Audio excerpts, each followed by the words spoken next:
जीवन की खुशहाली का दर्पण, जन जन के जीवन की खुशहाली का दर्पण, ये है कृषि दर्शन, ये है कृषि दर्शन, ये है कृषि दर्शन।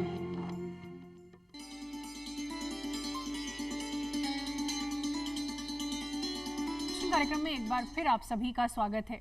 किसान साथियों, जैसा कि कार्यक्रम के शुरुआत में हमने जिक्र किया था, आज के कार्यक्रम में हम बात करने जा रहे हैं लंपी त्वचा रोग पर, किस तरह से इसका निदान करें। अगर कुछ परेशानी हो रही है पशुपालकों को, इस तरह की स्थिति में अगर पशु को देख रहे हैं तो वो कौन कौन से कदम उठा सकते हैं, इस पर विस्तार से जानकारी देने के लिए हमारे बीच स्टूडियो में है डॉक्टर सत्यवीर सिंह डांगी। आप वैज्ञानिक हैं, केंद्रीय भेड़ एवं ऊन अनुसंधान संस्थान अविका नगर टोंक में। सर, कार्यक्रम में आपका बहुत बहुत स्वागत है। नमस्कार सभी को। और साथ ही जो पशुपालक साथी अगर लंपी रोग से जुड़ी कोई जानकारी लेना चाहते हैं या आपके पशु को भी इस तरह की कोई समस्या है तो आप कार्यक्रम में फ़ोन कर सकते हैं। हमारा फ़ोन नंबर है 2704-999, दूसरा फ़ोन नंबर है 2704-098 और जयपुर का STD कोड है 0141। तो डॉक्टर साहब, सबसे पहले यही जानना चाहेंगे कि बड़ी तेज़ी से पशुओं में लंपी रोग जो है वो फैल रहा है और हम देख रहे हैं कि बड़ी तादाद में पशुपालक साथी जो है वो इस समस्या से जूझ रहे हैं, तो ये रोग किस तरह से फैल रहा है, क्या स्थिति है अभी वर्तमान में? पहले तो मैं किसान भाइयों को बताना चाहूँगा कि ये जो रोग है ये भारत के लिए नया है, लेकिन विश्व के लिए नया नहीं है। विश्व में इसका जो पहला केस था 1929 में दक्षिण अफ्रीका में रिपोर्ट हुआ था।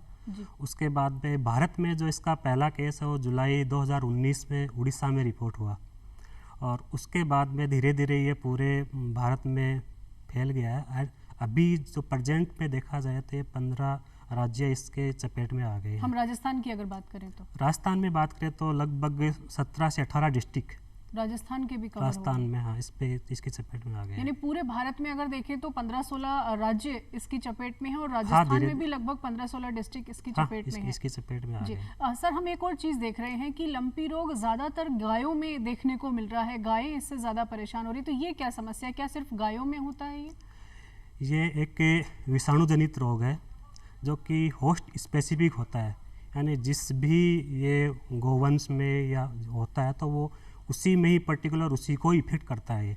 बाकी जो जानवर है जैसे भैंस है उनमें भी है, और उसके अलावा जो शीप एंड गोट हैं, बाकी जानवर एज ए रिजर्वायर इसका काम करते हैं। तो मेनली ये गोवंश में ही ज़्यादा इसके जो केस है और इफ़ेक्टिव तरीके से ये इसी में अपने लक्षण दिखाता है। जी, हम देख रहे हैं कि एक त्वचा पर बहुत समस्या देखने में आती है, तो क्या ये संक्रामक रोग है, एक पशु से दूसरे में फैल सकता है या किस तरह से फैलता है ये संक्रामक है। यदि किसी जानवर है जो गोवंश है, गाय है, उसकी त्वचा में जो गांठें हैं, इसमें मैं आपको बताता हूँ कि ये होता कैसे है। जी जी, लक्षण भी जानना चाहिए। लक्षण के साथ बताता हूँ। इसमें क्या होता है, सबसे पहले जो वायरस है वो एपिथेलियम में आता है और स्किन के जो नीचे होती है वहाँ गांठें बनाता है और टाइम के साथ जैसे जैसे वो टाइम निकलता है, 5-7 दिन का टाइम निकलता है, तो गांठें फूटने लगती है। तो उसमें से जो भी रसाव निकलता है, जो भी उसका रस निकलता है, उसके डायरेक्ट कांटेक्ट में यदि कोई नियर बाई उसके कोई गाय है तो उसमें सीधी चपेट में आ जाती है। दूसरा जो फैलता है वो जो उनका जो सलाइवा है वो डायरेक्ट किसी स्वस्थ पशु के चपेट में आ गए, उसकी चपेट में, तो उनमें फैल जाता है। और इसमें जो सबसे बड़े जो इसके जो संक्रमण के कारण हैं वो हैं मक्खी, मच्छर और टिक्स। जी, मक्खी, मच्छर, टिक्स से जो भी संक्रामक जो है गाय है उसको वो बाइट करेगा, फिर स्वस्थ पशु को जाके वो बाइट करेगा, तो वो बीमार से स्वस्थ पशु में वो ट्रांसफर हो जाती है। तो कहने का मतलब ये मक्खी, मच्छर या जो टिक्स जो है उनसे ये फैल रहा है। कई बार ऐसा देखते हैं सर कि पशुपालक साथी गाय भी रख रहे हैं, भैंस भी, यानी कई पशु वो एक साथ रखते हैं, तो क्या किसी एक पशु को अगर ऐसी कोई समस्या है तो क्या उसे सेपरेट करना चाहिए, क्या उसको अलग रखने की व्यवस्था होनी चाहिए? हाँ, उसको बाकी जो स्वस्थ पशु हैं उनसे उसको अलग कर दें। उसका जो दाना पानी है, खान पान उसको देना है वो भी उसको अलग ही खिलाएं। और जो भी पशुपालक बीमार पशु को देखभाल कर रहा है वो स्वस्थ पशु से दूर रहे, और यदि उसको स्वस्थ पशु का भी साथ में देखना है तो पहले बीमार पशु का उसका दाना पानी पूरा करने के बाद में अपने हाथ वाथ अच्छे से धोए और प्रॉपर्ली सैनिटाइज होकर स्वस्थ पशुओं को वो बाद में डील करें। जी सर, एक और चीज़ हम देख रहे हैं कि क्या ये सिर्फ गायों में हो सकता है, दूसरे पशु में अगर ट्रांसफ़र हो गया तो फिर ये कितना नुकसानदायक हो सकता है, या दूसरे जानवरों में भी हो सकता है क्या ये? दूसरे जानवरों में हो सकता है, लेकिन जो इसके लक्षण हैं वो इतने ज़्यादा नहीं आएंगे जितने कि ये गायों में उभर के आ रहे हैं। बाकी इतना बहुत ज़्यादा दूसरे नहीं आएंगे। जी जी हाँ, सर जैसा कि अगर लंपी रोग किसी गाय को है और वो पशुपालक साथी उसको दोह भी रहे हैं, दूध भी उसका इस्तेमाल कर रहे हैं, तो क्या वो सेहत के लिए हानिकारक हो सकता है? या फिर जो डेयरी उद्योग चला रहे हैं और वहाँ पर अगर गायों में ऐसी स्थिति है तो क्या दूध उपयोग में लिया जा सकता है?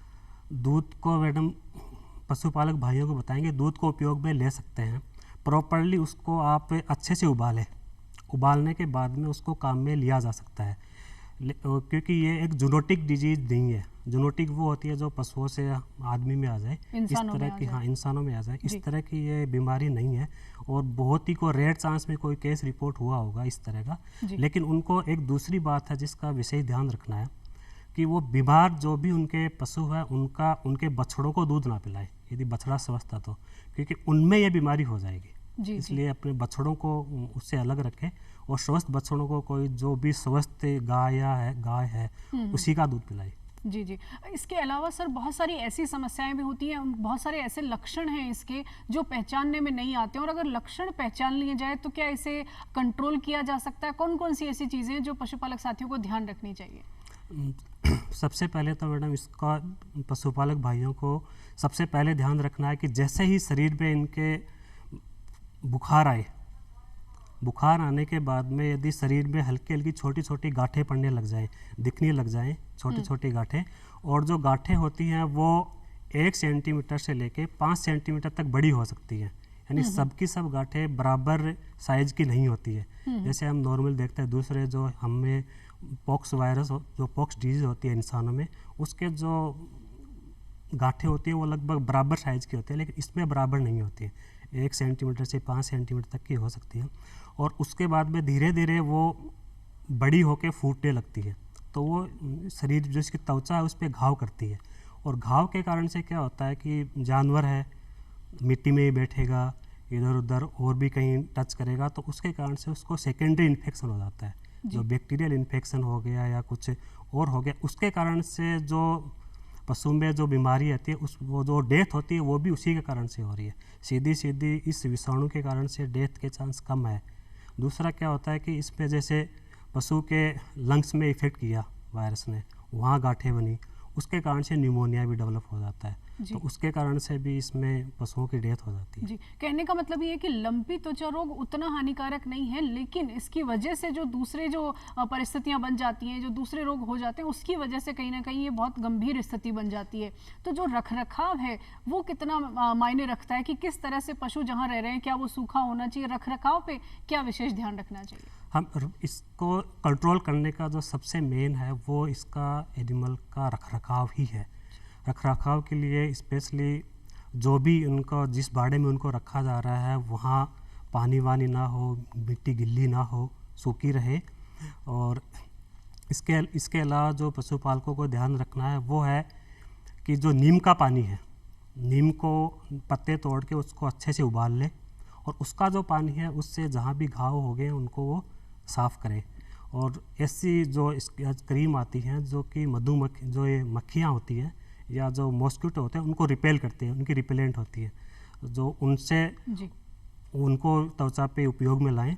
और इस तरह की कंडीशन यदि होती है तो नियर बाय जो भी पशु चिकित्सक है उसकी सलाह ज़रूर लें, और डिजीज़ होने पे उसको बताएं ज़रूर, क्योंकि ये OI की नोटिफाइबल डिजीज की लिस्ट में आती है। ये बहुत अहम बात आपने की। तो जितने भी पशुपालक साथी ये कार्यक्रम देख रहे हैं उनसे कहना चाहेंगे, अगर आप अपने पशु में इस तरह की कोई भी लक्षण आप देख रहे हैं, इस तरह की कोई समस्या आप देख रहे हैं, तो आप अपने नज़दीकी पशु चिकित्सालय में जाकर संपर्क ज़रूर कर लें, ताकि आप जो भी सही दवा है वो आपको मिल सके और आप पशु की देखभाल कर सकें।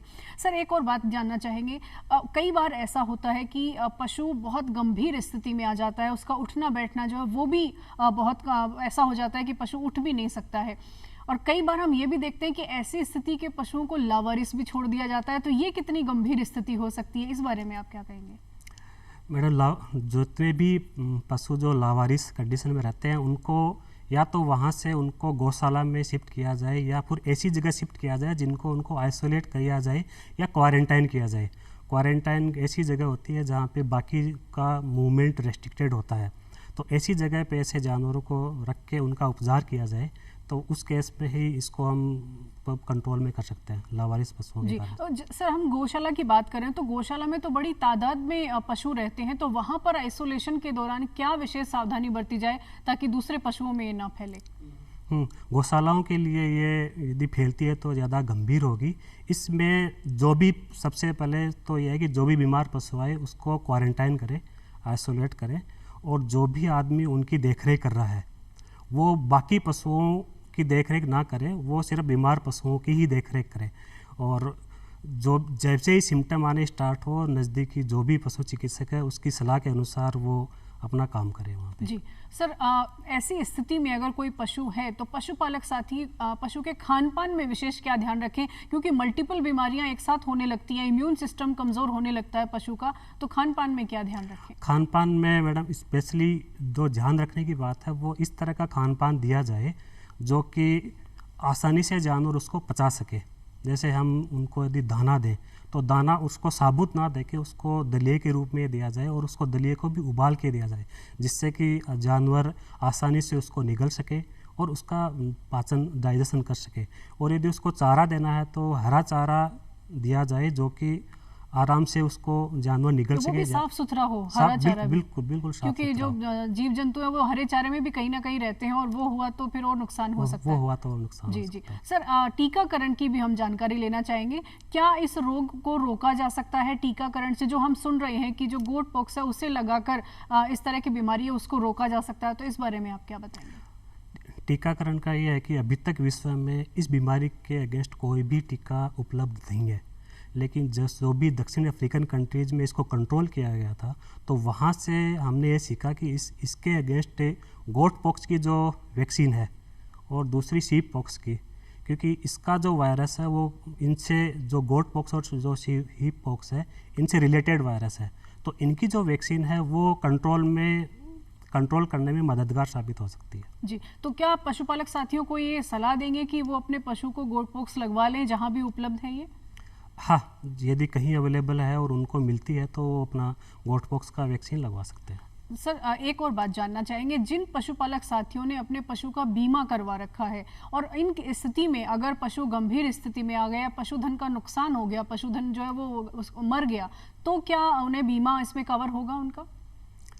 ये तो मैडम उसमें जो बीमे की जो कंडीशन रहती है, पशुपालकों ने जिस टाइम बीमा करवाया है उसकी कंडीशन में यदि है तो मिलेगा, लेकिन जो सेंट्रल गवर्नमेंट और जो अपनी राजस्थान गवर्नमेंट जो भी बीमा है उसमें जी नेचुरल डेथ या बीमारी कारण से यदि एनिमल की डेथ होती है तो वो बीमा कवर करता है उसमें। तो जो पशुपालक साथी, अगर आपने पशुओं का आपने बीमा करा रखा है तो आप जो भी बीमित जो एजेंसी है उससे आप संपर्क कर लें और आपके नज़दीकी पशु चिकित्सालय से आप ज़रूर संपर्क बनाकर रखें ताकि आपको सभी स्थितियों की वो जानकारी समय पर दे सकें। सर, सबसे अहम आता है, पशुओं में बहुत सारी ऐसी स्थितियाँ होती हैं जिनको पशुपालक साथी पहचान नहीं पाते हैं और ये स्थितियाँ गंभीर होती चली जाती हैं, तो वो कौन से माइनर लक्षण हैं, जो छोटे छोटे लक्षण हैं जो शुरुआत में दिखाई दें और पशुपालक साथी समझ जाएं कि ये लंपी रोग हो सकता है? क्या उस वक्त अगर निगरानी रखी जाए या तो क्या वो नियंत्रण हो सकता है? तो उन लक्षणों के बारे में जानना चाहेंगे। लक्षणों के लिए किसान भाइयों को मैं बताना चाहूँगा कि जैसे ही जो जानवर है उसमें यदि बुखार आए, सबसे पहला लक्षण तो बुखार आने का, लेकिन बुखार दूसरी जो डिजीज़ होती है उनमें भी आ सकता है। इसके बाद में हल्की हल्की यदि शरीर पे, स्किन पे गांठें बनना स्टार्ट हो तो किसान भाइयों को थोड़ा अलर्ट हो जाना चाहिए। सबसे पहले जो भी गांठें बनना स्टार्ट होती है वो जैसे चेहरे पे बनना स्टार्ट हुई, फ्रंट में, फिर मतलब पशुओं की निगरानी करनी जरूरी है, निगरानी करनी जरूरी है। जैसे उनका अडर पोर्शन है उस पर गांठें बनना स्टार्ट हो जाती है, टांगों के बीच में जो सॉफ्ट टिश्यू है वहाँ पे गांठें बनना स्टार्ट हो जाती हैं। फिर जो भी बाहरी लिम्फ नोड हैं वो उनकी साइज़ बढ़ने लगती है। तो जैसे ही ये लक्षण आए तो किसान भाइयों को अलर्ट हो जाना चाहिए कि हाँ ये लंपी रोग हो सकता है। तो उसके लिए वो नज़दीकी जो भी एक्सपर्ट है, जो भी पशु चिकित्सक है, उसको दिखाएंगे तो वो आराम से पहचान में आ जाएगी। जी, एक और बात सर, जैसे जो भी स्थिति है जहाँ पर रखते हैं पशु को, क्या उस पूरे एनवायरनमेंट को, उस पूरे एरिया को भी कवर करके रखना ज़रूरी है? साफ सफाई और बाकी काम तो ज़रूरी है ताकि वो पूरे वातावरण में ना फैले, इस तरह की कोई स्थिति हो सकती है सर? हाँ, इस तरह की स्थिति से निपटने के लिए हो सकती है कि गांव में किसान भाइयों को मैं कहना चाहूँगा, नीम की या जो सूखी पत्तियाँ हैं वो आराम से आसानी से मिल जाती हैं। तो इसको कंट्रोल करने के लिए हमें सबसे पहले मक्खी और जो मच्छर हैं उनको कंट्रोल करना है। तो गांव में बहुत पुराने समय से ही मक्खी और इनको भगाने के लिए धुआं करने की वो है कि किसान भाइयों को करते आ रहे हैं वो। तो जो नीम की पत्तियां, जो बाकी जो सूखी पत्तियां, उनको जला के धुआं करें, या गाय का गोबर जो उसको भी धुआं कर हाँ, सकते हैं। धुआं करना है, जिससे कि जो भी मक्खी है या मच्छर है वो वहाँ पे ना आए, वो वहाँ से दूर चले जाए। जी सर, आपने एक बहुत अहम बात बताई थी चर्चा के दौरान कि जो व्यक्ति देखभाल कर रहा है पशुओं की, तो वो ऐसे पशुओं की जो देखभाल कर रहा है वो दूसरे पशुओं की देखभाल ना करे ताकि वो संक्रमण ना फैले। तो क्या खुद का स्वास्थ्य भी इससे प्रभावित हो सकता है? क्योंकि कहीं ना कहीं संक्रमण के माहौल में व्यक्ति है और वहाँ से वो खुद को भी कहीं ना कहीं संक्रमित कर सकता है। लंपी रोग ना सही, कोई और संक्रमण हो सकता है। तो खुद की कैसे सार संभाल करें, खुद को कैसे बचाएं? खुद को बचाने के लिए तो बार बार अपना साबुन से हाथ धोते रहे। जैसे जानवर को एक बार देखा, आए, अपना हाथ धोया, या फिर अपना मुंह पे मास्क लगा के रखें। और अपना जो गांव में आदत होती है गमछा बांध के तो रखते हैं किसान, वो अपना पहन के रखे। तो उससे क्या होगा कि डायरेक्ट वो जिस भी पशु को डील कर रहे हैं उसके डायरेक्ट कांटेक्ट में नहीं आएंगे। और बच्चों को भी अब कहीं ना कहीं पशुओं से दूरी रखें ताकि उनको भी हाँ, बीमार पशु से बच्चों को भी दूरी रखा जाए। सर, सबसे जो संवेदनशील स्थिति है मैं उस पर आपसे जानकारी लेना चाहूँगी। संक्रमण बहुत तेजी से फैलता है, एक पशु से बहुत तेजी से दूसरे पशु में फैल रहा है। अगर पशुधन मर गया, निधन हो गया पशु का, तो क्या उसे डिस्पोज ऑफ कैसे करें? क्योंकि संक्रमण फैलता है तो उसका सही से निस्तारण हो सके, इसके लिए आप क्या कहना चाहेंगे? ये आपने एक बहुत ही अच्छा सवाल पूछा है। इसके क्या है कि गांव में जो भी बीमार पशु है जो मर गया, उसको यदि हम, सबसे अच्छा तरीका है कि हम उसको जला दें। जी। हम किसी कारण से यदि हम उसको नहीं जला पा रहे हैं तो इस केस में क्या है कि अच्छे से बिल्कुल एक किसी कोने में गड्ढा खोदें दूर कहीं, और गड्ढे में पशु को ला के डालें, और उसकी जो आसपास की जो मिट्टी जो रह गई है उसके ठाण में, उसको भी ले जाके उस गड्ढे में डालें, और उसके ऊपर नमक या फिर चूने का जो घोल डालें, जिससे कि, और उसको पूरा ढक दे अच्छे से, जिससे कि वायरस का प्रकोप बाहर ना आए, वातावरण में ना आए। जी सर, कार्यक्रम का समय अभी समाप्त होने की ओर है। चलते चलते आप क्या कहना चाहेंगे पशुपालक साथियों को ताकि इस रोग से वो घबराएं भी नहीं और बचाव भी कर सकें? इसके बेटा घबराने की जरूरत तो है नहीं, लेकिन सिर्फ एक ही लाइन में मैं कहना चाहूँगा, जागरूकता इस बीमारी के बारे में और बचाव ही उपाय है। जी, ये बहुत अपने जानवरों को आप बचा के रखें, और इसमें जानवरों को इधर उधर माइग्रेट ना करें, दूसरी जगह से जहाँ बीमारी है वहाँ से खरीद के ना लाएं, उसको अवॉइड करना बहुत ज़रूरी है। जानवरों का जो ट्रांसपोर्टेशन है उसको चेक किया जाए कहीं ना कहीं। जी, ये बहुत ही अहम आपने जानकारी दी है, बहुत ही अहम बात आपने बताई सर। कार्यक्रम में आपने इतना समय दिया, आपका बहुत बहुत धन्यवाद। तो आज का कार्यक्रम बस इतना ही, फिर होगी आपसे मुलाकात नई जानकारियों के साथ। तब तक के लिए हमें इजाज़त दीजिए। नमस्कार। नमस्कार।